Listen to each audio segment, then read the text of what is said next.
പിതാവിന്റെയും പുത്രന്റെയും പരിശുദ്ധാത്മാവിന്റെയും നാമത്തിൽ ആമേൻ. അമ്മേ പരിശുദ്ധ അമ്മേ, അമ്മേ പരിശുദ്ധമേ, ദൈവമാതാവേ, കൃപാസനത്തിലൂടെ ഞങ്ങൾക്കും ഞങ്ങളുടെ ദേശത്തിനും അമ്മ മധ്യസ്ഥം തേടി തന്ന എല്ലാ അനുഗ്രഹങ്ങൾക്കും കൃപകൾക്കും ഞങ്ങളിപ്പോൾ ഹൃദയം നിറഞ്ഞ നന്ദി പറയുന്നു.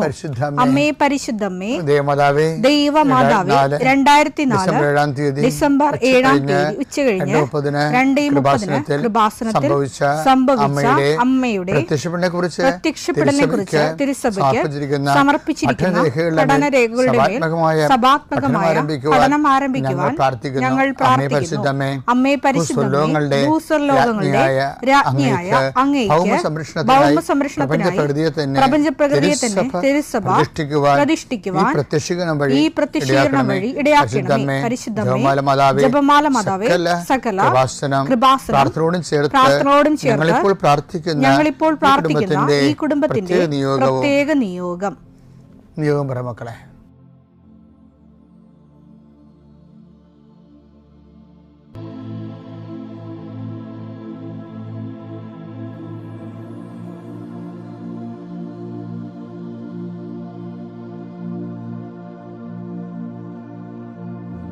അമ്മയുടെ പ്രത്യക്ഷീകരണത്തിന്റെ ഈ അനുഗ്രഹവേളയിൽ ഞങ്ങൾക്ക് സാധിച്ചു തരുവാൻ കനിയണമേ. ആമേൻ. വിശ്വാസ പ്രമാണം.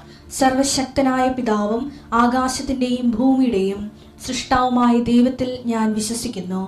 അവിടുത്തെ ഏകപുത്രനും ഞങ്ങളുടെ കർത്താവുമായ ഈശോമിശിഹായിലും ഞാൻ വിശ്വസിക്കുന്നു.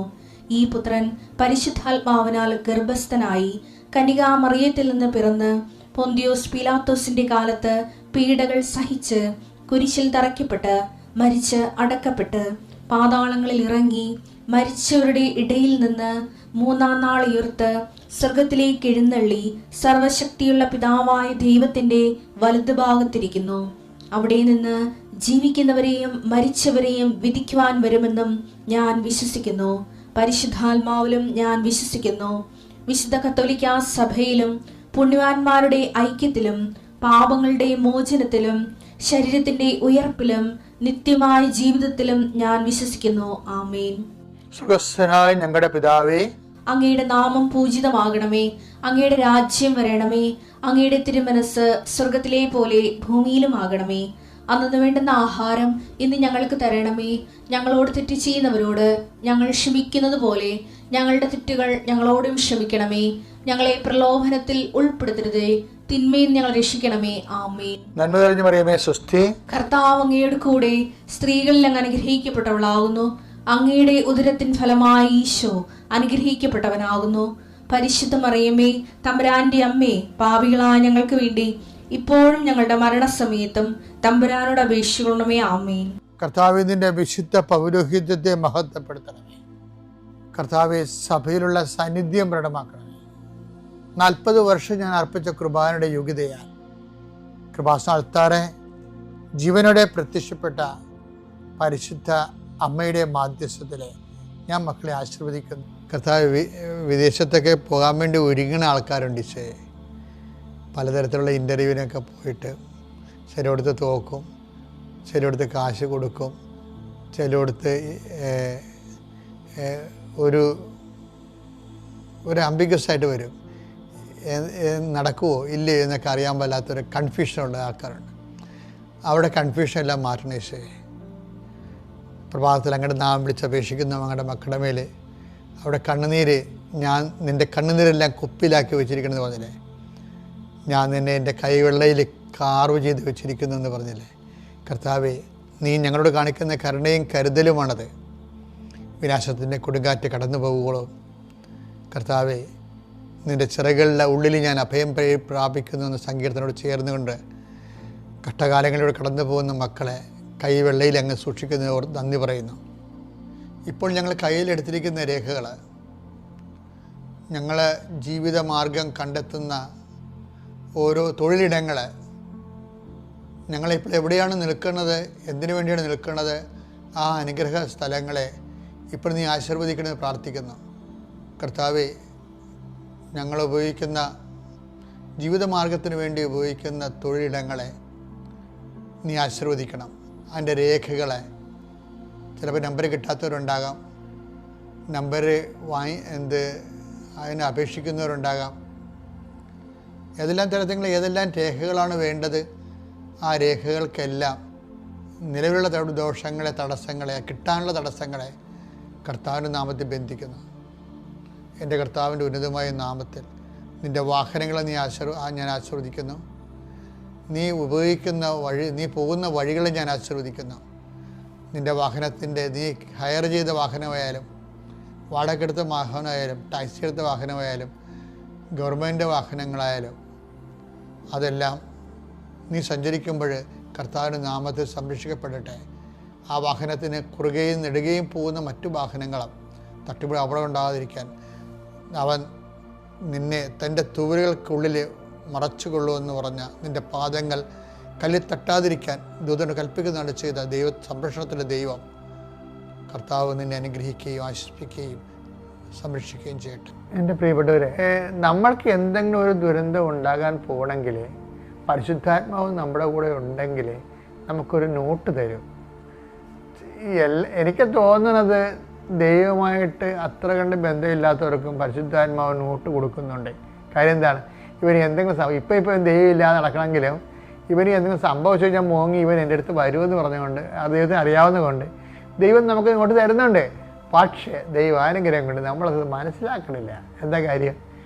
നമ്മൾക്ക് അത് ദൈവത്തിൻ്റെ തോന്നിയതായിരിക്കും. അങ്ങനെ തോന്നിയതായിരിക്കുമെന്ന് പറയേണ്ട സംഭവമില്ല മക്കളെ. ഡിസൺമെൻ്റ് ഓഫ് ദി സ്പിരിറ്റ്, ആത്മാവിൻ്റെ വിവേചനം എന്ന് പറഞ്ഞാൽ എന്താണെന്നറിയാമോ? ഇപ്പം നിങ്ങൾ ഓരോ സ്ഥലത്ത് ഇരുന്ന് പറയത്തില്ലേ, ഇന്ന ആൾ ഇന്ന വിഷയത്തിന് ഇപ്പോൾ ദുഃഖിക്കുന്നുണ്ട്, ഈ പ്രാർത്ഥനയിൽ അയാൾ സുഖപ്പെടും, അയാളുടെ രോഗം ഇന്നതാണെന്നൊക്കെ പറഞ്ഞാൽ എന്താണ്? അത് പ്രസംഗിച്ചുകൊണ്ട് നിൽക്കുന്ന സമയത്ത് തന്നെ കർത്താവ് ഒന്നും സിനിമ പോലെ കാണിച്ചിട്ട് പറഞ്ഞതല്ല, ആന്തരികമായ സൂചനകളാണ്. ആന്തരിക സൂചനകൾ. ആ സൂചനകളെ ഞങ്ങളത് ഒബ്ജക്റ്റീവായിട്ട് എടുക്കും. എന്നിട്ട് ദൈവത്തെ വിശ്വസിച്ചുകൊണ്ട് അത് പറയും. അപ്പം നമുക്കൊരു ആന്തരിക ബോധ്യം കിട്ടും. അത് തോന്നലല്ലത്. ഈ തോന്നൽ ആണ് ഉണ്ടാകണമെങ്കിലും ചില ആൾക്കാർക്ക് ഇത്തിരി കൂടി ദൈവമായിട്ട് സത്യസന്ധമായിട്ട് പോകുന്നവർക്ക് അത് ബോധ്യമായിട്ട് മാറും. അതാണ് വിഷയം. പരിശുദ്ധാത്മാവിൻ്റെ ഈ വോൾട്ടേജ്, ഡിമിനിഷിങ് വോൾട്ടേജ് ഉണ്ട്, ഫുൾ വോൾട്ടേജ് ഉണ്ട്. അപ്പോൾ ഈ ആത്മാവിനെ നിർവീര്യമാക്കരുതെന്ന് പറയത്തില്ല. 1 തെസ്സലോനിക്ക 5:19. 1 തെസ്സലോനിക്ക 5:19. ആത്മാവിനെ നിങ്ങൾ നിർവീര്യമാക്കരുത്. എനിക്ക് ഏറെ ഇഷ്ടപ്പെട്ട വചനം അത്. ആത്മാവിനെ നിങ്ങൾ നിർവീര്യമാക്കരുത് എന്ന് വെച്ച് കഴിഞ്ഞാൽ ആത്മാവിന് പല ഗ്രേഡ് ഓഫ് പവറുണ്ട്, പവർ സ്റ്റേജ് ഉണ്ട്. ഇപ്പം നിർവീര്യം എന്ന് പറഞ്ഞു കഴിഞ്ഞാൽ പവർ കുറഞ്ഞ് ഇനാക്റ്റീവായിട്ട് വരും. നമ്മളിൽ ലോകാരൂപിയോ ദുഷ്ടാരൂപിയോ കൂടുന്നതനുസരിച്ചുകൊണ്ട് നമ്മളിലുള്ള പരിശുദ്ധാത്മ ഡിമിനിഷ് ചെയ്ത് വരും. അപ്പോൾ നമുക്കൊരു 30-35% വോൾട്ടേജേ ഉള്ളൂ പരിശുദ്ധാത്മാവിൻ്റെ ഉള്ളെങ്കിൽ നമുക്ക് വരാവുന്ന പ്രശ്നം ഇതുപോലെ തോന്നലേ വരത്തുള്ളൂ. അപ്പോൾ ഇത് നമ്മൾ ഓർക്കും, എനിക്ക് തോന്നിയായിരിക്കും, അത് അങ്ങനെയൊന്നും അല്ലേ, അങ്ങനെയൊക്കെ സംഭവിക്കാൻ പോണ. അപ്പോൾ അതൊക്കെ സംഭവിക്കാൻ പോകണമെന്ന് പറഞ്ഞ് ഇപ്പം അങ്ങനെ ചെയ്യാൻ പറ്റുക. അപ്പോൾ എന്ന് പറഞ്ഞ് നമ്മളത് ആ ഒരു തള്ളിക്കളയും. അപ്പം അത് എപ്പോഴും ഇങ്ങനെയുള്ള സമയത്ത് നിങ്ങൾ ഓർത്തേക്കണം, ദൈവത്തിൽ നിന്ന് വിഷയബന്ധിയായിട്ട് ഒരിക്കലും ദൈവമായിട്ട് നിങ്ങൾ ഒരു റിലേഷൻ സാധ്യമല്ല. വ്യക്തിബന്ധിയായിട്ട് പോകാൻ പ്രത്യേകം ശ്രദ്ധിക്കണം. പിതാവിൻ്റെയും പുത്രൻ്റെയും പരിശുദ്ധാത്മാവിൻ്റെ നാമം. ആദ്യം തന്നെ കൃപാസന മാതാവിൻ്റെ പ്രത്യക്ഷത്തിന് സാക്ഷിയാക്കിയതിൽ അമ്മ മാതാവിനും ഈശോനോടും 1000 നന്ദി പറയുന്നു. എൻ്റെ പേര് സാവൻ, ഇതെൻ്റെ അമ്മ ലിനി. ഞങ്ങൾ കണ്ണൂർ പൂപ്പറമ്പ് സെയിൻറ്റ് ഫുസ്കോ ഇടവാങ്ങളാണ്. ഞാൻ +2 പഠിച്ചുകൊണ്ടിരിക്കുമ്പോഴാണ് ആദ്യമായിട്ട് ഞാൻ ജർമ്മനിയെ കുറിച്ച് അറിയുന്നത്. അപ്പം ഞാൻ അതിനെക്കുറിച്ച് കുറേ ഡീറ്റെയിൽസ് നോക്കിയപ്പം എനിക്കത് നല്ലതാണെന്ന് തോന്നി. കാരണം ട്യൂഷൻ ഫീസ് ഇല്ല, മാത്രമല്ല നമുക്ക് സ്റ്റൈഫൻഡ് കിട്ടും, അതുകൊണ്ട് നല്ലതാണെന്ന് എനിക്ക് തോന്നി. പക്ഷേ ആകെ ഒരു പ്രോബ്ലമായിട്ട് എനിക്ക് വന്നത് അവിടെ എനിക്ക് ലാംഗ്വേജ് മാത്രം ആകെ ഒരു പ്രോബ്ലമായിട്ട് വന്നേ. അപ്പം അമ്മ 2022 തൊട്ട് ഉടമ്പടി എടുത്തൊരു വ്യക്തിയാണ്. അപ്പം ഞാനും ആ സമയത്തൊട്ട് രാവിലെയും വൈകുന്നേരവും പ്രത്യക്ഷണത്തിന് പ്രാർത്ഥന ചെല്ലാറുണ്ട്. ഞാൻ അതുമാത്രമല്ല അമ്മയുടെ ധ്യാനം കേൾക്കാറുണ്ട്. അങ്ങനെ സാക്ഷ്യങ്ങളൊക്കെ കേൾക്കുന്നൊരു വ്യക്തിയാണ്. അപ്പം ഞാൻ അമ്മയോട് ചോദിച്ചു, അമ്മ എന്താ ചെയ്യേണ്ടത്, എനിക്കറിയത്തില്ല, എനിക്ക് നല്ല ടെൻഷനുണ്ട്, ജർമ്മൻ നോക്കിയാലോ അതോ IELTS എഴുതി അങ്ങനെ നോക്കണമെന്ന് ഡൗട്ടുണ്ടായിരുന്നു. അപ്പം അമ്മ ബൈബിൾ വായിച്ചുകൊണ്ടിരിക്കുകയായിരുന്നു. അമ്മ ബൈബിൾ വായിച്ചിട്ട് എന്നോട് പറഞ്ഞു, കുഴപ്പമില്ല, മാതാവ് നിന്നോട് പറഞ്ഞു ധൈര്യമായിട്ട് അത് എടുത്തോളാൻ. അങ്ങനെ ഞാൻ ജർമ്മൻ തന്നെ ചൂസ് ചെയ്തു. അങ്ങനെ ഞാനൊരു കസിനും ഉണ്ടായിരുന്നു. അപ്പോൾ ഞങ്ങൾ രണ്ടും കൂടെ ജർമ്മൻ പഠിക്കാൻ പോയി. A1 കുഴപ്പമില്ലാണ്ട് തന്നെ പോയി, A2 കുഴപ്പമില്ലായിരുന്നു. B1 എത്തിയപ്പോൾ എനിക്ക് ഭയങ്കര, ആ സമയത്തൊക്കെ ഞാൻ പ്രാർത്ഥിക്കുന്നുണ്ട്, കൃപാസന മാധവനോട് ശക്തമായിട്ട് പ്രാർത്ഥിക്കുന്നുണ്ട്. പക്ഷേ എന്നാലും B1 എത്തിയപ്പോൾ എനിക്ക് ഭയങ്കര ടെൻഷൻ വന്നു. അപ്പോൾ ഞാൻ വീട്ടിൽ ചോദിച്ചു, എന്നാൽ ഞാൻ ഉടമ്പടി എടുക്കട്ടെ എന്ന് ചോദിച്ചു. അപ്പം പപ്പ പറഞ്ഞു, എടാ റിസ്ക് ആണ്, എന്ന് വെച്ചാൽ സൂക്ഷിക്കണം, ഉടമ്പടി നീ എടുക്കുന്നുണ്ടെങ്കിൽ അത് പ്രോപ്പറായിട്ട് നിനക്കത് പാലിക്കാൻ പറ്റണമെന്ന് പറഞ്ഞു. അപ്പോൾ ഞാൻ കുഴപ്പമില്ല, എനിക്ക് എന്തായാലും പറ്റുമെന്ന് വിശ്വസിച്ച് തന്നെ ഞാൻ ഇവിടെ വന്ന് ഉടമ്പടി എടുത്തു. പക്ഷേ എൻ്റെ മനസ്സിൽ ഞാൻ വിചാരിച്ചുകൊണ്ടിരുന്നത് ഉടമ്പടി എടുക്കുന്നു, ജയിക്കുന്നു, പോകുന്നു, എല്ലാം വളരെ പെട്ടെന്നായിരിക്കും എന്ന് വിചാരിച്ചുകൊണ്ടിരുന്നത്. അപ്പം ഞാൻ ശരിക്കും എക്സാം ജയിക്കാൻ വേണ്ടി, ആ സമയത്ത് എൻ്റെ വിവരമില്ലായ്മ കൊണ്ടായിരിക്കും, അപ്പം ഞാൻ വിചാരിച്ചു എക്സാം ജയിക്കാൻ വേണ്ടി മാത്രമാണ് ഞാൻ ഉടമ്പടി എടുത്തത്. B1 എക്സാം ജയിക്കണം, B2 ജയിക്കണം, അങ്ങനെ കയറി പോകണമെന്ന് വിചാരിച്ച് മാത്രം ഉടമ്പടി എടുത്തെല്ലാം പെട്ടെന്ന് തീരുമെന്നായിരുന്നു എൻ്റെ മനസ്സിരിപ്പ്. അപ്പം ഞാനങ്ങനെ ഉടമ്പടി എടുത്തു. പക്ഷേ എനിക്ക് 20 വയസ്സായി. ഈ 20 വർഷത്തിൽ ഏറ്റവും വേസ്റ്റ് 2 മാസമാണ് ഈ ഉടമ്പടി എടുത്തേണ്ടി വന്നത്. എന്ന് വെച്ചാൽ ഉടമ്പടി എടുത്ത പാടെ ഞാൻ എൻ്റെ B1 എക്സാം തോറ്റു. എനിക്ക് തോന്നുന്നത് ആ ഇൻസ്റ്റിറ്റ്യൂട്ടിൽ ഇത്രയും റീ എക്സാം എഴുതിയ വേറെ സ്റ്റുഡൻറ്റ് ഇല്ലെന്നാണ്. ഞാൻ 8 പ്രാവശ്യം റീ എക്സാം എഴുതി, B1 തന്നെ, B2 അല്ല B1 തന്നെ. പക്ഷേ എനിക്കത് അച്ചീവ് ചെയ്യാൻ പറ്റിയില്ല. ഞാൻ റൈറ്റിംഗ് എനിക്ക് പിന്നെയും കിട്ടുന്നില്ല, സ്പീക്കിംഗ് കിട്ടുന്നുണ്ട്, പക്ഷേ എനിക്ക് റൈറ്റിംഗ് ഒട്ടും കിട്ടുന്നില്ല. എത്ര നോക്കിയിട്ടും റൈറ്റിംഗ് എനിക്ക് ഒട്ടും കിട്ടുന്നില്ല. അങ്ങനെ ഞാൻ B1 ഒന്നും കൂടി ഇരുന്നു. എൻ്റെ കൂടെ പഠിച്ച എല്ലാവരും B2ലേക്ക് പോയി. അങ്ങനെ ഒന്ന് ഞാൻ എക്സാം ഫെയിലായി. അതുമാത്രമല്ല, അത്ര നാൾ ഞാൻ എൻ്റെ കൂട്ടുകാരെ പോലെ, എൻ്റെ സ്വന്തം ബ്രദേഴ്സിനെ പോലെ കൊണ്ടുവരുന്ന കൂട്ടുകാരന്മാർ അവർ B2ലേക്ക് എത്തിയപ്പം അവർ പിന്നെ അവരുടെ ആവശ്യങ്ങൾക്ക് വേണ്ടി മാത്രം എന്നെ വിളിച്ചത്, അവർക്ക് പൈസയ്ക്കോ അല്ലെങ്കിൽ അവരുടെ ആവശ്യങ്ങൾക്ക് വേണ്ടി മാത്രം എന്നെ വിളിച്ചത്. അപ്പോൾ എനിക്ക് എല്ലാം കൊണ്ടും ഭയങ്കര സങ്കടമായി. എനിക്ക് ഒട്ടും ഹാൻഡിൽ ചെയ്യാൻ പറ്റാതെ, ഞാൻ അപ്പോൾ രാത്രി തന്നെ ഇരുന്ന്, ഞാൻ വീട്ടിൽ ആരോടും പറഞ്ഞില്ല ഇതൊന്നും. അപ്പോൾ ഞാൻ തന്നെ ഇരുന്ന് രാത്രി കരയൊക്കെ ചെയ്യായിരുന്നു, എനിക്ക് ഒട്ടും പറ്റാണ്ടായി. പക്ഷേ ആ സമയത്ത് കുറേ പൊട്ട ഡിസിഷൻസ് എടുത്താലും ഞാൻ അമ്മമാതാവിനെ മാത്രം കൈവിട്ടില്ല. ഞാൻ ഇച്ചിരി കൂടെ ശക്തമായിട്ട് കാരുണ്യപ്രവൃത്തിയും പ്രേക്ഷിതപ്രവൃത്തിയും പ്രാർത്ഥനകളൊക്കെ ചെയ്തു തുടങ്ങി. അങ്ങനെ B1 അതുപോലെ തന്നെ കഴിഞ്ഞു, കുഴപ്പമില്ലായിരുന്നു. B2 കുഴപ്പമില്ലായിരുന്നു. അപ്പം B2ൻ്റെ എൻ്റെ ഫസ്റ്റ് എക്സാം വന്ന് ഇൻ്റർനാഷണൽ എക്സാം ആയിരുന്നു. കാരണം ഞങ്ങളുടെ ഇൻസ്റ്റിറ്റ്യൂട്ടിൽ ആദ്യത്തെ എക്സാം പുറത്തായിരുന്നു എക്സാം എഴുതിപ്പിക്കുന്നത്. അപ്പം ഞാൻ വിചാരിച്ചു, ആ സമയത്ത് ഞാൻ പ്രാർത്ഥിക്കുന്നുണ്ടെങ്കിൽ ഞാൻ വിചാരിച്ചു, ഓക്കെ, ഇത്രയും പൈസ മുടക്കി നമ്മൾ എന്തെങ്കിലും എഴുതുന്നത്, അപ്പോൾ എന്തായാലും ജയിക്കും. കാരണം നല്ല പാസിംഗ് റേറ്റ്, തായ്ലൻഡിലായിരുന്നു എൻ്റെ ഫസ്റ്റ് എക്സാം.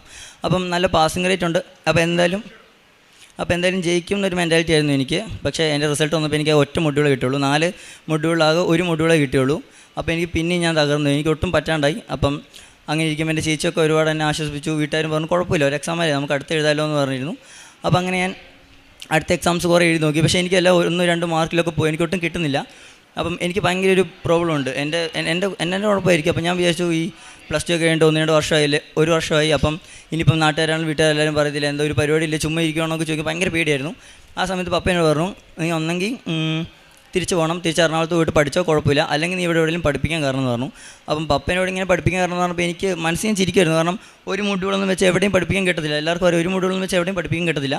അപ്പോൾ അങ്ങനെ ഓക്കെ, പപ്പ പറഞ്ഞല്ലേ ചുമ്മാ ഇരിക്കുമല്ലേ എന്ന് വിചാരിച്ചിട്ട് ഞാനിങ്ങനെ ഗൂഗിൾ ഇൻസ്റ്റിറ്റ്യൂട്ടുകാരുടെയൊക്കെ നമ്പർ ഇട്ട് വിളിക്കാൻ തുടങ്ങി. രാവിലെ തൊട്ട് എല്ലാവരും വിളിക്കാൻ തുടങ്ങി, വേക്കൻസി ഉണ്ടോ എന്ന് ചോദിച്ച്. അങ്ങനെ ഒരു ഇൻസ്റ്റിറ്റ്യൂട്ട് ഞാൻ വിളിച്ചു, കണ്ണൂരിനൊരു ഇൻസ്റ്റിറ്റ്യൂട്ടാണ്. അപ്പം ഇൻസ്റ്റിറ്റ്യൂട്ട് വിളിച്ചപ്പം അവർ പറഞ്ഞു, ഓക്കെ ഇങ്ങനെ വേക്കൻസി ഉണ്ട്, ഇന്ന് ഉച്ചയ്ക്ക് ഇൻ്റർവ്യൂ ഓക്കെ ആണെന്ന് ചോദിച്ചു. ഞാൻ പറഞ്ഞു, ഓക്കെ ഇൻ്റർവ്യൂ ഓക്കെയാണ്. എനിക്ക് ഭയങ്കര ടെൻഷൻ, എനിക്ക് ഇവിടെ വന്ന് ഞാൻ പറയുന്നത് എങ്ങനെയാണെന്ന് എനിക്കറിയത്തില്ല, അമ്മമാതാ അനുഗ്രഹിക്കുന്നുണ്ട് മാത്രമാണ്. കാരണം എനിക്ക് ഭയങ്കര സ്റ്റേജ് ഫിയർ ഉള്ള ഒരാളാണ്. അപ്പം ഓക്കെ, എനിക്ക് ഇൻ്റർവ്യൂവിൽ എനിക്ക് ഉറപ്പാണ് ക്യാമറ ഓണാക്കാൻ പറഞ്ഞാൽ ഞാൻ എന്തായാലും പറയത്തില്ല, എനിക്ക് അത്ര ടെൻഷനുള്ള ഒരാളാണ് ഞാൻ. അമ്മമാതിൻ്റെ കാശ്യപം പിടിച്ച് വിശ്വാസപ്രമാണം ചൊല്ലിക്കൊണ്ടായിരുന്നു ഞാൻ ഇരുന്ന് ഇൻ്റർവ്യൂവിന് അറ്റൻഡ് ചെയ്തത്. അപ്പം ഇൻ്റർവ്യൂവിൽ മാം എന്നോട് ക്യാമറ ഓണാക്കാൻ പറഞ്ഞില്ല, അതെനിക്ക് ഭയങ്കര ആശ്വാസമായിരുന്നു. അങ്ങനെ ഞാൻ ക്യാമറ ഓണാക്കിയില്ല, ഞാൻ ഇൻ്റർവ്യൂ ചെയ്തു. ഇൻ്റർവ്യൂ എങ്ങനെയാണെന്ന് വെച്ചാൽ ഒരു ക്വസ്റ്റ്യൻ കംപ്ലീറ്റ് ചെയ്യാൻ സമ്മതിക്കുന്നില്ല. എന്നോടിപ്പോൾ ഒരു ഇൻട്രഡക്ഷൻ ആണെങ്കിൽ ഇൻട്രഡക്ഷൻ തീർന്നു, അതിൻ്റെ ഒരു ക്വസ്റ്റ്യൻ ചോദിച്ചു, അതിന് ആൻസർ ഞാൻ പറഞ്ഞുകൊണ്ടിരിക്കുമ്പോൾ തന്നെ അത് നിർത്തി അടുത്ത ക്വസ്റ്റ്യൻ ചോദിച്ചു. അങ്ങനെ 2-3 ക്വസ്റ്റ്യൻസ് അടുപ്പിച്ചടുപ്പിച്ച് ചോദിച്ചുകൊണ്ടിരിക്കും. എനിക്കത് കംപ്ലീറ്റ് ചെയ്യാൻ, എനിക്കത് ഫുള്ളായി ക്ലിയറായിട്ട് പറഞ്ഞു കൊടുക്കാൻ സമ്മതിക്കുന്നില്ല. അപ്പം ഞാൻ ഉറപ്പിച്ചു എനിക്കതിൽ കിട്ടത്തില്ല, ഇങ്ങനെ അവർ സമ്മതിക്കുന്നില്ലല്ലോ, അപ്പം അവർക്ക് വേണ്ടാന്ന് തോന്നിക്കാണും, അതുകൊണ്ടായിരിക്കും ഇങ്ങനെ കംപ്ലീറ്റ് ചെയ്യാൻ സമ്മതിക്കാത്തതെന്ന് ഞാൻ വിചാരിച്ചു. പക്ഷേ ഇൻ്റർവ്യൂ കഴിഞ്ഞ മാമെന്ന് പറഞ്ഞു, കുഴപ്പമില്ല, സെലക്റ്റഡ് ആയിട്ടുണ്ടെന്ന് പറഞ്ഞു. അങ്ങനെ അന്ന് വൈകുന്നേരം തന്നെ എൻ്റെ ഫസ്റ്റ് ബാച്ച് എനിക്ക് പഠിപ്പിക്കാൻ കിട്ടി. എനിക്കറിയത്തില്ല ഇപ്പോഴും ഒരു മൊഡ്യൂൾ വെച്ചിട്ട് പഠിപ്പിക്കാൻ കിട്ടുമെന്ന് എനിക്ക് ചിന്തിക്കാൻ പോലും പറ്റുന്നില്ല. അമ്മമാതാവിൻ്റെ അനുഗ്രഹം കാരണം എനിക്ക് പഠിപ്പിക്കാൻ കിട്ടി. അങ്ങനെ ഞാൻ പഠിപ്പിക്കൽ സ്റ്റാർട്ട് ചെയ്തു. ആ സമയത്ത് എനിക്ക് അത്യാവശ്യം നല്ല സാലറി ഉള്ളതുകൊണ്ട് എനിക്ക് വീട്ടിലുള്ള നാട്ടിൽ എനിക്ക് തന്നെ ഒരു സെൽഫ് കോൺഫിഡൻസ് ഒക്കെ പറയുന്ന പോലെ എനിക്ക് തന്നെ ഭയങ്കര ഒരു അഭിമാനമായിരുന്നു. എൻ്റെ വീട്ടുകാർക്കാണെങ്കിലും നാട്ടുകാർക്കാണെങ്കിലും എല്ലാവരും എനിക്ക് ഭയങ്കര സന്തോഷമായിരുന്നു. എനിക്കൊരു കുഴപ്പമില്ലാണ്ട് വീട്ടിൽ പഠിപ്പിച്ച ഒരു കുഴപ്പമില്ലാണ്ട് തന്നെ ഇരിക്കുമായിരുന്നു. അങ്ങനെ ഇരിക്കുമ്പോൾ അമ്മ ഒരു ദിവസം എനിക്ക് ഫേസ്ബുക്കിൽ നിന്ന് ഒരു എറണാകുളത്തൊരു ഇൻസ്റ്റിറ്റ്യൂട്ട് ഉണ്ട്, റോസി എന്ന് പറഞ്ഞാൽ, അവരുടെ ആഡ് അയച്ചിരുന്നത്. അപ്പം എനിക്ക് ഈ നേഴ്സിംഗ് എന്ന് പറഞ്ഞാൽ എനിക്ക് താല്പര്യം, അത് വീട്ടുകാർ പറഞ്ഞുകൊണ്ട് മാത്രം എടുത്തൊരു പ്രൊഫഷനാണ് നേഴ്സിംഗ്. അപ്പോൾ ഞാൻ മാധവനോട് ഇവരോടൊന്നും പറഞ്ഞില്ല, ഞാൻ മാധവനോട് പറയുന്നത്, മാധവൻ എനിക്കിങ്ങനെ നേഴ്സിങ്ങിനോട് വലിയ താല്പര്യമില്ല, പക്ഷേ വേറെ ഓപ്ഷൻ ഇല്ല, നമുക്കത് നോക്കാം, അല്ലാണ്ട് നമുക്കൊന്നും ചെയ്യാൻ പറ്റത്തില്ലല്ലോ എന്ന് ഞാൻ പറഞ്ഞു. അങ്ങനെ ഇരിക്കുമ്പോൾ അമ്മ എനിക്ക് ഫേസ്ബുക്കിൽ നിന്ന് ആഡ് അയച്ചിരുന്നത്. അപ്പോൾ അതിൻ്റെ അകത്ത് ഫുഡ് ടെക്നോളജി 2-3 കോഴ്സുണ്ട്. അപ്പോൾ ഫുഡ് ടെക്നോളജി എന്ന കോഴ്സ് മാത്രം എനിക്ക് ഇച്ചിരി ക്ലിക്കായി. അപ്പോൾ ഞാൻ നോക്കിയപ്പം അതിനെക്കുറിച്ച് ജസ്റ്റ് അന്വേഷിച്ച് നല്ല കോഴ്സാണെന്ന് മനസ്സിലായി. അങ്ങനെ ഞാൻ അവരുടെ അടുത്ത് ഓക്കെ അതിന് ഫുൾ മൊഡ്യൂൾ വേണ്ടായിരുന്നു, എനിക്ക് ആ സമയത്ത് 2 മൊഡ്യൂൾ ഉണ്ടായിരുന്നുള്ളൂ, പാർഷ്യൽ മൊഡ്യൂൾസ് മതിയായിരുന്നു. അപ്പം ഞാൻ അങ്ങനെ അതെടുക്കാമെന്ന് വിചാരിച്ചു. അപ്പോൾ അതെടുത്ത് സ്റ്റാർട്ട് ചെയ്തു. എൻ്റെ ഇൻ്റർവ്യൂവിൻ്റെ പ്രിപ്പറേഷൻ ക്ലാസ്സൊക്കെ സ്റ്റാർട്ട് ചെയ്തു. അങ്ങനെ ഒരു 4 മന്ത്സ് കഴിഞ്ഞിട്ട് എൻ്റെ ഫസ്റ്റ് റിക്രൂട്ട്മെൻറ്റ് ഇൻ്റർവ്യൂ നടന്നു. അപ്പം റിക്രൂട്ട്മെൻറ്റ് ഇൻ്റർവ്യൂ എന്ന് പറയുമ്പോൾ എനിക്കറിയത്തില്ല, എൻ്റെ മനസ്സിൽ ഞാൻ വിചാരിച്ചുകൊണ്ടിരിക്കുന്നത് അതൊരു മലയാളി മാം ആയിരിക്കുന്ന, എനിക്ക് എങ്ങനെ അങ്ങനെ ഒരു ചിന്ത വന്നതെന്ന് എനിക്കറിയത്തില്ല. ഒരു മലയാളി മാം ആയിരിക്കും എന്തായാലും ഇൻ്റർവ്യൂ ചെയ്യുന്നത്. ഭയങ്കര ടെൻഷനായിരുന്നു എനിക്ക്. ഉച്ചയ്ക്ക് 1 മണിക്കാണ് ഞാൻ സൂം മീറ്റിംഗ് ജോയിൻ ആയത്. പക്ഷേ എൻ്റെ ഇൻ്റർവ്യൂ സ്റ്റാർട്ട് ചെയ്തത് 5 o'clock-നായിരുന്നു. അപ്പോൾ അതുവരെ ഫുഡ് കഴിച്ചില്ല, ഭയങ്കര ടെൻഷൻ അടിച്ചിരിക്കുമായിരുന്നു. അപ്പം ഞാൻ അത്ര നാൾ വെയിറ്റ് ചെയ്യുമായിരുന്നു. അങ്ങനെ എനിക്ക് ഇൻ്റർവ്യൂ സ്റ്റാർട്ട് ചെയ്തപ്പോൾ ഒരു ജർമ്മൻ മാം വന്നു. മാം ഇത്തിരി ദേഷ്യത്തിരുന്നു. എനിക്കതിൽ ഇത്ര നേരം ഇൻ്റർവ്യൂ ഒക്കെ സ്ട്രെസ്ഡ് ആയതുകൊണ്ടായിരിക്കും തോന്നുന്നു. മാമിനോട് പറഞ്ഞു ഇതൊരു ഇൻ്റർവ്യൂ ഒന്നുമല്ല, ജസ്റ്റ് ഒരു അസസ്മെൻറ്റ് ക്ലാസ് മാത്രമാണ്, അറിയാമെന്ന് പറഞ്ഞിട്ട് പോയാൽ മതി എന്ന് പറഞ്ഞു. ഇച്ചിരി ദേഷ്യത്തിൽ തന്നെ പറഞ്ഞു. അപ്പോൾ എനിക്ക് ഭയങ്കര ടെൻഷൻ, എനിക്കറിയത്തില്ല എങ്ങനെ അത് ഹാൻഡിൽ ചെയ്യണം, എനിക്ക് ഭയങ്കര ഫിയറുള്ള ഒരാളാണ്. അപ്പോൾ അങ്ങനെ മാം എന്നോട് ഇങ്ങനെ പറഞ്ഞപ്പോൾ ഓക്കെ, എന്നിട്ട് എൻ്റെ ഇൻട്രൊഡക്ഷൻ ചോദിക്കാൻ പറഞ്ഞു. ഞാൻ ഇൻട്രൊഡക്ഷൻ പറഞ്ഞു. അങ്ങനെ ഒരു കുഴപ്പമില്ലാണ്ട് അത് പോയി. അങ്ങനെ ലാസ്റ്റ് ക്വസ്റ്റ്യൻ ആയപ്പം മാം എന്നോട് ചോദിച്ചു നീ ഏതാ ലെവൽ എന്ന് ചോദിച്ചു. എനിക്ക് ആ സമയത്ത് അറിയത്തില്ല, എനിക്ക് ആ ലെവൽ ഏതാണെന്ന് എനിക്ക് പറയാനൊട്ടും പറ്റുന്നില്ല, എനിക്ക് ക്വസ്റ്റ്യൻ ഒട്ടും ക്ലിയർ ആവുന്നില്ല. അപ്പോൾ ഞാൻ മാമിനോട് ചോദിച്ചു മാം ഒന്നും കൂടെ ക്വസ്റ്റ്യൻ പറയുമെന്ന് പറഞ്ഞു. അപ്പോൾ മാമിനോട് ഒന്നും കൂടെ പറഞ്ഞപ്പോൾ എനിക്ക് അതായത് ലാംഗ്വേജ് എന്ന് പറഞ്ഞെന്ന് മനസ്സിലായി. ലാംഗ്വേജ് ആ സെൻറ്റൻസിൽ ലാംഗ്വേജ് ഉണ്ടെന്ന് എനിക്ക് മനസ്സിലായി. അപ്പോൾ ഞാൻ ലാംഗ്വേജ് ഞാൻ പറഞ്ഞു ഞാൻ ഇങ്ങനെ B2 ലെവലാണ്, ഞാൻ ഇന്ന സ്ഥലത്താണ് ഗ്രാജുവേറ്റ് ഇങ്ങനെ പഠിച്ചിറങ്ങിയത്, അപ്പം ഇത്ര മൊഡ്യൂൾസ് ഉണ്ടെന്നൊക്കെ പറഞ്ഞു. ലെവൽ ഞാൻ ഓൾറെഡി പറഞ്ഞു, B2 ലെവലാണെന്ന് ഞാൻ പറഞ്ഞു. അപ്പം മാം വീണ്ടും ഒന്നും കൂടെ പറയുക, ഞാൻ ഇംഗ്ലീഷിൽ പറയുക, ഞാൻ ചോദിച്ചു നിൻ്റെ ലെവൽ ഏതാണെന്ന് ചോദിച്ചു പറഞ്ഞു. ഞാൻ ഓൾറെഡി ലെവൽ ഏതാണെന്ന് ഞാൻ B2 ലെവലാണെന്ന് ഞാൻ പറഞ്ഞു. എന്നിട്ട് മാം എന്താ മനസ്സിലാവാത്ത എനിക്കറിയത്തില്ല. അപ്പം അങ്ങനെ എന്നോട് മാം വേണ്ടിയിട്ട് നല്ല ഹാർഷായിട്ട് തന്നെ പറഞ്ഞു ഒരു ലെവൽ ഏതാണെന്ന് പോലും ചോദിച്ചാൽ അറിയാത്ത നിന്നെ ഞാൻ എങ്ങനെയാണ് B2 ലെവലാക്കുന്നത്, ഓക്കെ ബൈ എന്ന് പറഞ്ഞു. മാം അപ്പം തന്നെ പോയി. അപ്പം എനിക്ക് ഉറപ്പായി നോർമലായിട്ട് നമ്മൾ ആരാണെങ്കിലും ചിന്തിക്കുന്നത് എന്തായാലും അവിടെ തോറ്റു, അവിടെ വേറെ ഓപ്ഷൻ ഇല്ലയെന്ന് പറഞ്ഞാൽ തന്നെ ഇരിക്കുന്നത്. അപ്പം ഞാൻ പുറത്തിറങ്ങി അമ്മയോട് പപ്പയോട് പറഞ്ഞു ഇങ്ങനെ നടന്നേ, തോറ്റു, എന്തായാലും ഇത് കിട്ടത്തില്ല. ഇത്രയും എൻ്റെ ഒരു 4-5 months ആയിട്ട് ഞാൻ ഇതിൻ്റെ തന്നെ പ്രിപ്പറേഷൻ ക്ലാസ്സിൽ ജോയിൻ ചെയ്തുകൊണ്ടിരിക്കുക. എന്നിട്ട് അവസാനത്തെ ഒരു സംഭവമാണിത്. അപ്പം എന്തായാലും കിട്ടത്തില്ല, ഉറപ്പിച്ചു എന്ന് പറഞ്ഞ രീതിയിലായി. അപ്പം അമ്മ പറഞ്ഞു തോറ്റെന്ന് എന്നോട് പറഞ്ഞോന്ന് ചോദിച്ചു. ഞാൻ പറഞ്ഞില്ല തോറ്റെന്ന് പറഞ്ഞില്ല, പക്ഷേ ഉറപ്പാണ് എന്നോട് പറഞ്ഞു B2 ലെവൽ ഇല്ലയെന്ന് പറഞ്ഞു. ഇനി അവിടെ ഒരു ഓപ്ഷൻ ഇല്ലെന്ന് ഞാൻ പറഞ്ഞു. അപ്പോൾ അമ്മ പറഞ്ഞു മാതാവ് നോക്കിയോളൂ, നീ ഒന്നും കൊണ്ട് പേടിക്കേണ്ടതെന്ന് പറഞ്ഞു. അങ്ങനെ ഞാൻ മാതാവിനോട് പ്രാർത്ഥിച്ചു തുടങ്ങി. അപ്പോഴായിരുന്നു ഇവിടെ റാലി, കൃപാസന റാലി ഉണ്ടായിരുന്നത്. അപ്പോൾ ഞാൻ റാലി വന്ന് കൂടിയായിരുന്നു. റാലി കൂടിയിട്ട് തിരിച്ചു പോകുന്ന വഴിക്ക് എനിക്കൊരു മീറ്റിംഗ് വെച്ചു. അതിൻ്റെ അത് പറഞ്ഞു ഞാൻ ഇൻ്റർവ്യൂ ജയിച്ചെന്ന്. എനിക്കറിയത്തില്ല അത് എങ്ങനെ ഇൻ്റർവ്യൂ ഞാൻ ജയിച്ചെന്ന്. കാരണം എന്നോട് മാം ഡയറക്റ്റായിട്ട് പറഞ്ഞു നീ B2 ലെവലല്ല, പിന്നെ എങ്ങനെ നിനക്ക് കിട്ടുന്നതെന്ന് എന്നോട് ചോദിച്ചു. അപ്പം എനിക്ക് ഉറപ്പായിരുന്നു കിട്ടത്തില്ല. പക്ഷേ ഞാൻ തിരിച്ച് റാലിയിൽ പോയിട്ട്, ഇവിടുത്തെ അമ്മ മാതാവിൻ്റെ റാലിയിൽ പോയിട്ട് തിരിച്ചു പോകുന്ന വഴിക്ക് എന്നോട് ഇൻ്റർവ്യൂ എന്ന് പറഞ്ഞു, നീ സെലക്റ്റഡ് ആയിട്ടെന്ന് പറഞ്ഞു. അപ്പോൾ എനിക്ക് ഭയങ്കര സന്തോഷമായി. എനിക്കത് എങ്ങനെയാണ് പറയേണ്ടതെന്ന് പോലും അറിയത്തില്ല. കാരണം ഞാൻ പൂർണ്ണമായിട്ട് വിശ്വസിച്ച് ഞാൻ അവിടെ തോറ്റെന്ന്. എനിക്കവിടെ ജയിക്കുന്നത് ഞാൻ ഒട്ടും പ്രതീക്ഷിച്ചില്ല. പക്ഷേ അവിടെ എന്നെ അമ്മ മാതാവ് ഉയർത്തി എന്നെ അവിടെ ജയിപ്പിച്ചു. അപ്പം എൻ്റെ മനസ്സിൽ ഓക്കെ ഇത്രയേ ഉള്ളൂ, ഇനിയിപ്പം ഒരു ഇൻ്റർവ്യൂ കൂടെ, ഒരു മെയിൻ ഇൻ്റർവ്യൂ കൂടെ ഉണ്ടായിരുന്നു. പക്ഷേ അത് ഞങ്ങളോട് സാറ് പറഞ്ഞു അത് ഈസി ആയിരിക്കും, പേടിക്കേണ്ട ആവശ്യമില്ല. ഇപ്പം നടന്ന ഇൻ്റർവ്യൂ റിക്രൂട്ട്മെൻറ്റ് ഇൻ്റർവ്യൂ ആണ് ഇച്ചിരി കൂടെ ടഫ്, മെയിൻ ഇൻ്റർവ്യൂ ഈസി ആയിരിക്കും എന്ന് പറഞ്ഞു. അങ്ങനെ മെയിൻ ഇൻ്റർവ്യൂ ഓൺലൈനായിരുന്നു. ഫസ്റ്റ് ഇൻ്റർവ്യൂ സ്റ്റാർട്ട് ചെയ്തു. എന്നോട് ചോദിച്ച ചോദ്യത്തിന് ആദ്യത്തെ 1-2 ഉത്തരം പറഞ്ഞു. പക്ഷേ മൂന്നാമത് ചോദിച്ച ക്വസ്റ്റ്യൻ ഞാൻ പ്രോപ്പറായിട്ട് കേട്ടില്ല. അപ്പം ഞാൻ പറഞ്ഞ ആൻസർ വേറൊരു ക്വസ്റ്റ്യൻ ആൻസറാണ് ഞാൻ പറഞ്ഞത്. അപ്പോൾ എന്നോട് പറഞ്ഞു ഓക്കെ ബൈ എന്ന് പറഞ്ഞു. അപ്പോൾ അതുകഴിഞ്ഞിട്ട് ഞാൻ മാമിനെ വിളിച്ച് പറഞ്ഞു എടാ നീ തോറ്റു, കാരണം നീ ആൻസർ ക്ലിയർ ആയിട്ടല്ല പറഞ്ഞതെന്ന് സാറ് പറഞ്ഞതെന്ന് പറഞ്ഞു. അതുവരെ സത്യം പറഞ്ഞാൽ അതുവരെ ഞാൻ ഉടമ്പടി എടുത്തതെന്ന് വെച്ചാൽ എൻ്റെ ആവശ്യത്തിന് വേണ്ടിയായിരുന്നു. അന്ന് ഞാൻ മാതാവിനോട് ഞാൻ പ്രാർത്ഥിച്ചു, മാതാവേ ഇനി എനിക്ക് എന്താണെങ്കിലും കുഴപ്പമില്ല, നീ ഞാൻ ഇത്ര ഉയർത്തി, എനിക്കൊരു കുഴപ്പമില്ല, നീ എപ്പോഴാണ് എനിക്ക് തരേണ്ടതെന്ന് നീ നിശ്ചയിച്ചാൽ മതി, നീ തരുമ്പോഴേ ഞാൻ ഇനി സ്വീകരിക്കത്തുള്ളൂ എന്ന് പറഞ്ഞു. ഒരു 2 മിനിറ്റ് പോലും ആയില്ല, എന്നെ അപ്പോഴേ മാം തിരിച്ച് വിളിച്ച് പറഞ്ഞു എടാ നിനക്ക് ഒരു ഇൻ്റർവ്യൂ കൂടെ അവർ പറഞ്ഞിട്ടുണ്ട്, ഒരു ഇൻ്റർവ്യൂ കൂടെ ഷെഡ്യൂൾ ചെയ്ത് തന്നിട്ടുണ്ടെന്ന് പറഞ്ഞു. ഓക്കെ, അപ്പോൾ എൻ്റെ മനസ്സിൽ ഞാൻ വിചാരിച്ച് എന്തായാലും ഇൻ്റർവ്യൂ ജയിക്കുന്നത്, കാരണം ഈ ഇൻ്റർവ്യൂ തോറ്റ് ഞാൻ ഇങ്ങനെ പറഞ്ഞ സമയത്ത് തന്നെ മാതാവ് എനിക്ക് വേറൊരു ഇൻ്റർവ്യൂ വന്നെങ്കിൽ എന്തായാലും ജയിക്കാൻ വേണ്ടി ആയിരിക്കുമല്ലോ. അപ്പോൾ ഞാൻ ഇൻ്റർവ്യൂ ജയിക്കുമെന്ന് തന്നെ പൂർണ്ണമായിട്ട് വിശ്വസിച്ചു. അങ്ങനെ ഇൻ്റർവ്യൂ സ്റ്റാർട്ട് ചെയ്തു. അതിൽ ഞാൻ എല്ലാം പ്രോപ്പറായിട്ട് ആൻസർ പറഞ്ഞു. അപ്പോൾ എനിക്ക് ഉറപ്പായി എന്തായാലും ജയിക്കും, കാരണം പ്രോപ്പറായിട്ട് ആൻസർ പറയുന്നതുകൊണ്ട് ഇപ്പം പ്രോബ്ലം ഇല്ലല്ലോ. പക്ഷേ അതും എന്നോട് മാം വിളിച്ച് പറഞ്ഞു നീ തോറ്റെന്ന് പറഞ്ഞു. അത് ചോദിച്ചപ്പോൾ നെറ്റ്വർക്ക് ഇഷ്യൂ എന്ന് പറഞ്ഞു. എനിക്കറിയത്തില്ല നെറ്റ്വർക്ക് ഇഷ്യൂ എങ്ങനെയാണ് വന്നതെന്ന്, കാരണം പ്രോപ്പറായിട്ടുള്ള നെറ്റ്വർക്ക് ഉണ്ട്. എനിക്ക് എന്തായാലും അങ്ങനെ നെറ്റ്വർക്ക് ഇഷ്യൂ എന്ന് പറഞ്ഞു. അപ്പം അവിടെയും പോയി. പക്ഷെ എന്നാലും ഞാൻ മാധവന് അപ്പോഴും കൈവിട്ടില്ല. എനിക്ക് കുഴപ്പമില്ല, നീ എത്ര നാളിനെ പരീക്ഷിച്ചാലും കുഴപ്പമില്ല, ഞാൻ നിൽക്കും, ഞാൻ എന്തായാലും ഈ കൃപാസൻ ലൈഫ് ലോങ് ആയിട്ട് എടുക്കുന്നത്, ഞാൻ ഇനി ഒരിക്കലും വിട്ടു പോകത്തില്ല എന്ന് ഞാൻ പ്രാർത്ഥിച്ചു. അങ്ങനെ ഇരിക്കുമ്പോൾ വൈകുന്നേരം മാമിനെ വിളിച്ചു, എടാ ഒരു ഇൻ്റർവ്യൂ കൂടെ ഉണ്ട്, പക്ഷേ ഇത്ര നാൾ നടന്ന ഇൻ്റർവ്യൂ 2 ഇൻ്റർവ്യൂ എന്ന് വെച്ചാൽ അത് ഓൺലൈൻ ഇൻ്റർവ്യൂ ആയിരുന്നു. പക്ഷേ ഇനി വരുന്ന ഒരു ഇൻ്റർവ്യൂ എന്ന് വെച്ചാൽ വേറെ എംപ്ലോയറാണ്, അത് ഓഫ്ലൈൻ ഇൻ്റർവ്യൂ ആണ്, അവരിവിടെ വരുമെന്ന് പറഞ്ഞു. അപ്പം ഞാൻ മാഡത്തിന് പറഞ്ഞു മാം എനിക്ക് പറ്റത്തില്ല, എനിക്ക് നല്ല സ്റ്റേജ് ഫിയർ, നല്ല ടെൻഷനുള്ള ഒരാളാണ്, എനിക്ക് എന്തായാലും പറ്റത്തില്ല എന്ന് ഞാൻ പറഞ്ഞു. അപ്പം ഞാൻ വീട്ടിൽ പറഞ്ഞു ഇങ്ങനെ ഓഫ്ലൈൻ ഇൻ്റർവ്യൂ അവിടെ പോകണം, എറണാകുളത്ത് പോകണമെന്നാണ് പറഞ്ഞ് എനിക്ക് പറ്റത്തില്ല എന്ന് ഞാൻ പറഞ്ഞു. അപ്പോൾ പപ്പ അമ്മ പറഞ്ഞു നീ എന്തായാലും അത് വേണ്ടെന്ന് വെച്ചു, നമുക്കത് വേണ്ട, പക്ഷേ ജസ്റ്റ് ഒന്ന് ട്രൈ ചെയ്ത് നോക്കുന്നേ കുഴപ്പമില്ലോ എന്ന് ചോദിച്ചു. അപ്പോൾ ഞാൻ വിചാരിച്ചു ഓക്കെ എന്തായാലും വേണ്ട, അവിടെ എൻ്റെ കസിൻസ് ഉണ്ട്, അപ്പം ജസ്റ്റ് അവിടെ വരുന്ന പോയിട്ട് ഒന്ന് ട്രൈ ചെയ്യാമെന്ന് വെച്ചു. എന്നാലും എനിക്ക് നല്ല ടെൻഷൻ ഉണ്ടായിരുന്നു. ഞാൻ മാധവനോട് പ്രാർത്ഥിച്ചുകൊണ്ടാണ് പോയിക്കൊണ്ടിരുന്നത്. ബസ്സിൽ നിന്ന് ഞാൻ ഫുൾ ടൈം വിശ്വാസപ്രമാണം ചൊല്ലിക്കൊണ്ടിരിക്കുകയായിരുന്നു, ഞാൻ സാക്ഷ്യങ്ങൾ കേട്ടുകൊണ്ടിരിക്കുകയായിരുന്നു. അങ്ങനെ ഞാൻ അവിടെ ചെന്നു. ഞാൻ മാധവൻ്റെ ഉപ്പും കൃപാസന ഉപ്പും ഞാൻ കയ്യിലെടുത്തായിരുന്നു. ഞാൻ കൃപാസന ഉപ്പ് അവിടെ വിതറിയിട്ട് വിശ്വാസപ്രമാണം ചൊല്ലി ആത്മാർത്ഥമായിട്ട് ഞാൻ മാധവന് പറഞ്ഞു, എനിക്ക് എന്തായാലും പറയാൻ പറ്റത്തില്ല, എനിക്ക് ഉറപ്പാണ്, ഞാൻ എന്തായാലും സംസാരിക്കത്തില്ല.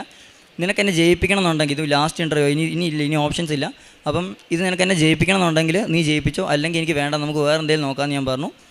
അങ്ങനെ ഞാൻ ഇൻ്റർവ്യൂ കയറി. ആദ്യത്തെ ക്വസ്റ്റ്യൻ ചോദിച്ചു. അവർ നല്ല ഹാപ്പി ആയിട്ട് ജോളിയായിട്ടായിരുന്നു അവർ ഇരിക്കുന്നത്, അവർ ചിരിച്ചൊക്കെ ആയിരുന്നു സംസാരിച്ചത്. അപ്പം ആദ്യത്തെ ക്വസ്റ്റ്യൻ ഇൻട്രൊഡക്ഷൻ ആയിരുന്നു, അത് ഈസി ആയിരുന്നു. അത് കഴിഞ്ഞിട്ട് 2-3 ക്വസ്റ്റ്യൻ ചോദിച്ചു, കുഴപ്പമില്ലാണ്ട് തന്നെ പോയി. അത് കഴിഞ്ഞിട്ട് എന്നോട് ക്വസ്റ്റ്യൻ ചോദിച്ചു. അതിന് ആൻസർ ഞാൻ പറഞ്ഞുകൊണ്ടിരിക്കുന്നത് ഇടയ്ക്ക് വെച്ച് സ്റ്റക്കായി. എനിക്കറിയത്തില്ല, ഞാൻ ഓൾറെഡി നേരത്തെ പ്രിപ്പയർ ചെയ്യണമെന്നാണ്, പക്ഷേ ഇടയ്ക്ക് വെച്ചിട്ട് എനിക്കൊന്നും പറയാൻ പറ്റുന്നില്ല. അങ്ങനെ ആൻസർ സത്യം ഫുള്ളായിട്ട് മറന്നുപോയി. എനിക്ക് എന്താ ചെയ്യേണ്ടതെന്ന് അറിയത്തില്ല. ഞാൻ അങ്ങനെ സ്റ്റക്കായിട്ടിരിക്കുമ്പോൾ ഞാൻ ഇരുന്ന് മാധവനെ പ്രാർത്ഥിച്ചുകൊണ്ടിരിക്കും, മാധവനെ കൈവിട്ട് പോയെന്ന് ഞാൻ പറഞ്ഞ് ആ സെക്കൻഡിൽ എൻ്റെ എംപ്ലോയർ തന്നെ ആൻസേഴ്സ് എനിക്ക് പറഞ്ഞു തരുക. എനിക്കറിയത്തില്ല എന്താണെന്ന്, ഇതുവരെ ഒരു ഇൻ്റർവ്യൂവിൽ അങ്ങനെ നടക്കുമെന്ന് എനിക്കറിയത്തില്ല. ഞങ്ങളുടെ തന്നെ മാം സാറ് തന്നെ ഞങ്ങൾക്ക്, ആ എംപ്ലോയർ തന്നെ ഞങ്ങൾക്ക് ആൻസേഴ്സ് എനിക്ക് ഞാൻ നിർത്തുന്നിടത്ത് വെച്ചിട്ട് അവർ തന്നെ കണ്ടിന്യൂ ചെയ്യുക. എന്തോ അവർക്ക് എന്നെ വേണമെന്ന രീതിയിൽ അവർ തന്നെ ആൻസേഴ്സ് കണ്ടിന്യൂ ചെയ്യുക. അങ്ങനെ ആ ഇൻ്റർവ്യൂ കഴിഞ്ഞ് പുറത്തിറങ്ങിയപ്പം എനിക്ക് ഉറപ്പായിരുന്നു കിട്ടുമെന്ന്. കാരണം എൻ്റെ കഴിവും കൊണ്ടല്ല, പൂർണ്ണമായിട്ട് എൻ്റെ കഴിവും കൊണ്ടല്ല, അവിടെ ഞാനല്ല ഉത്തരം പറഞ്ഞത്, എനിക്ക് വേണ്ടി മാതാവ് തന്നെ എംപ്ലോയറിലൂടെ ഉത്തരം പറയിപ്പിച്ച എനിക്ക് പൂർണ്ണ വിശ്വാസമുണ്ട്. അങ്ങനെ ആ ഇൻ്റർവ്യൂ കഴിഞ്ഞു, എനിക്ക് കിട്ടുമെന്ന് ഉറപ്പായിരുന്നു. അങ്ങനെ ഒരാഴ്ച കഴിഞ്ഞപ്പോൾ ഇൻ്റർവ്യൂ റിസൾട്ട് വന്നു, എനിക്കത് കിട്ടി. അപ്പം എൻ്റെ ഒരു മെൻറ്റാലിറ്റി ഞാൻ വിചാരിച്ചു ഇൻ്റർവ്യൂ ആയിരിക്കും ഏറ്റവും മെയിൻ, ഇനിയിപ്പം പ്രോബ്ലം ഒന്നുമില്ല, എല്ലാം സ്മൂത്തായിട്ട് വരുമെന്ന് വിചാരിച്ചു. അതേപോലെ തന്നെ എൻ്റെ കോൺട്രാക്റ്റും ഓഫർ ലെറ്ററും എല്ലാം സ്മൂത്തായിട്ട് വന്നു, പ്രത്യേകിച്ച് ലാഗൊന്നും എടുത്തില്ല, എല്ലാം സ്പീഡിൽ തന്നെ വന്നു. അത് കഴിഞ്ഞിട്ട് ഞാൻ എൻ്റെ വിസയ്ക്ക് വെച്ചു. വിസയ്ക്ക് വെക്കുമ്പോൾ എല്ലാവരും പറഞ്ഞു 2 ആഴ്ച ബാംഗ്ലൂർ വെച്ചു, അപ്പോൾ 2 ആഴ്ചക്കുള്ളിൽ എന്തായാലും വരും, പ്രോബ്ലം അല്ല എന്ന് പറഞ്ഞു. അങ്ങനെ എൻ്റെ 2 ആഴ്ച എൻ്റെ കൂട്ടുകാർക്ക് എല്ലാവർക്കും വിസ വന്നു. പക്ഷേ എനിക്ക് മാത്രം വന്നത് എൻ്റെ ബയോമെട്രിക്കിൻ്റെ റീസബ്മിഷനാണ്. ബയോമെട്രിക് ഫിംഗർ പ്രിൻറ്റിൻ്റെ ഇതൊക്കെ റീസബ്മിഷനാണ് എനിക്ക് വന്നത്. എനിക്കറിയത്തില്ല അതെന്താ അങ്ങനെ വന്നു. ഞാൻ സാറിന് പറഞ്ഞു, സാർ ഇങ്ങനെ റീസബ്മിഷൻ വന്നു, എന്താ ചെയ്യേണ്ടത് അറിയത്തില്ല. അപ്പോൾ സാർ പറഞ്ഞു, ഇതുവരെ സാർ ഇതുവരെ വിട്ടതിൽ ഒരു സ്റ്റുഡൻസിനും ഇങ്ങനത്തെ ഒരു സംഭവം വന്നിട്ടില്ല, സാറിന് എന്താണെന്ന് പോലും അറിയത്തില്ല എന്ന് പറഞ്ഞു. ഞാൻ അന്ന് തന്നെ കൊച്ചിക്ക് പോയി. കൊച്ചിയിൽ പോയിട്ട് എൻ്റെ ബയോമെട്രിക് റീസബ്മിഷൻ കൊടുത്തു. അപ്പം അന്ന് എൻ്റെ 2 കൂട്ടുകാർ വിളിച്ച് പറഞ്ഞു, എടാ അവർക്ക് ഇങ്ങനെ ബയോമെട്രിക്കിൻ്റെ റീസബ്മിഷൻ വേണ്ടിട്ടുണ്ടെന്ന് പറഞ്ഞു. അപ്പോൾ എനിക്ക് ഇച്ചിരി ആശ്വാസം, എന്ന് വെച്ചാൽ എനിക്ക് മാത്രമല്ല എൻ്റെ കൂട്ടുകാർക്കും വേണ്ടിട്ടുണ്ടല്ലോ, ആർക്കെങ്കിലും ഉണ്ടല്ലോ, തന്നെ അല്ലല്ലോ എന്നൊരു ആശ്വാസം വന്നു. പക്ഷേ അവർക്കും 2 ആഴ്ച കഴിഞ്ഞിട്ട് അവരുടെ വിസ വന്നു. പക്ഷേ എനിക്ക് ആ സമയത്ത് വന്നത് എൻ്റെ ഡോക്യുമെൻറ്റിൻ്റെ റീസബ്മിഷനാണ്. എനിക്കറിയത്തില്ല എനിക്ക് അങ്ങനെ എന്താ വരുന്നതെന്ന്. അപ്പം ഞാൻ മാതാവിനോട് പറഞ്ഞു, മാതാവേ കുഴപ്പമില്ല, ഞാൻ ഇപ്പം എൻ്റെ മൈൻഡ് ഞാൻ ഇങ്ങനെ ചിന്തിച്ചേ, ചിലപ്പോൾ മാതാവിനെ വിശ്വസിക്കുന്നതുകൊണ്ട് എന്നെ പരീക്ഷിക്കുന്നതായിരിക്കും എന്ന് ഞാൻ വിശ്വസിച്ചേ. അപ്പം എന്നെ പരീക്ഷിക്കുന്നതായിരിക്കും ഞാൻ വിശ്വസിച്ചത്. അപ്പം ഞാൻ പറഞ്ഞു, നീ എന്നെ എത്ര വേണം പരീക്ഷിച്ചോ, നീ എത്ര പരീക്ഷിച്ചാലും ഞാൻ നിന്നെ വിട്ടു പോകത്തില്ല, ഞാൻ റെഡിയാണെന്ന് പറഞ്ഞു. അങ്ങനെ എനിക്ക് ടോട്ടൽ 3 ഡോക്യുമെൻ്റ് റീസബ്മിഷനാണ് വന്നത്. എനിക്കൊരു 2 മാസത്തിനുള്ളിൽ 3 ഡോക്യുമെൻ്റ് റീസബ്മിഷൻ വന്നു. എനിക്കറിയത്തില്ല എന്താ ചെയ്യേണ്ടതെന്ന്. എൻ്റെ ഒരു കൂട്ടുകാരനും ഇതേപോലെ തന്നെ ഡോക്യുമെൻ്റ് റീസബ്മിഷൻ വന്നായിരുന്നു. അപ്പോൾ അവൻ എനിക്കൊരു ദിവസം മെസ്സേജ്, എനിക്ക് അടുത്ത മാസം ജർമ്മനിക്ക് പോകേണ്ടത്, സെപ്റ്റംബർ 1 ജർമ്മനിക്ക് പോകേണ്ടത്. എൻ്റെ കൂട്ടുകാരന് ഈ മന്ത് തന്നെ ജർമ്മനിക്ക് പോകണം. അപ്പോൾ അവൻ ഇതുവരെ വന്നിട്ടില്ല, അവന് 1 വീക്കും കൂടെ ഉണ്ടായിരുന്നുള്ളൂ. അപ്പം ഞാൻ പറഞ്ഞു, മാതാവേ എനിക്ക് വന്നില്ലെങ്കിലും കുഴപ്പമില്ല ഇപ്പോഴേ, കാരണം അവനാണ് എന്നെക്കാളും ആവശ്യം, അപ്പം അവന് വരണം ഞാൻ ആഗ്രഹിക്കുന്നു. അപ്പോൾ അവൻ എനിക്കൊരു ദിവസം രാവിലെ മെസ്സേജ് അയച്ചു. അപ്പം ഞാൻ മാതാവിനെ പ്രാർത്ഥിച്ചു, മാതാവേ അവന് വിസ ഡിസ്പാച്ച് ആയെന്ന് പറഞ്ഞ് അവൻ എനിക്ക് മെസ്സേജ് അയച്ചാൽ ഞാൻ നാളെ എന്തായാലും കൃപാസനം പത്രം കൊടുക്കാൻ പൊക്കോളാം എന്ന് ഞാൻ പറഞ്ഞു. അങ്ങനെ അവൻ എനിക്ക് വിസ ഡിസ്പാച്ച് ആയെന്ന് പറഞ്ഞ് അവൻ മെസ്സേജ് അയച്ചു. അപ്പം ഞാൻ നാളെ എന്തായാലും കൃപാസന പത്രം പോകാമെന്ന് പറഞ്ഞു. ഞാൻ പോയി. അപ്പോൾ തന്നെ പത്രം മേടിച്ചു. എൻ്റെ വീടിൻ്റെ അടുത്ത് തന്നെ ഉണ്ട് ഇങ്ങനെ പോകുന്ന ആൾക്കാരുണ്ട്. അപ്പം ഞാൻ അവരുടെ അടുത്ത് അപ്പം തന്നെ കൃപാസനത്തിൻ്റെ പത്രം മേടിച്ചു.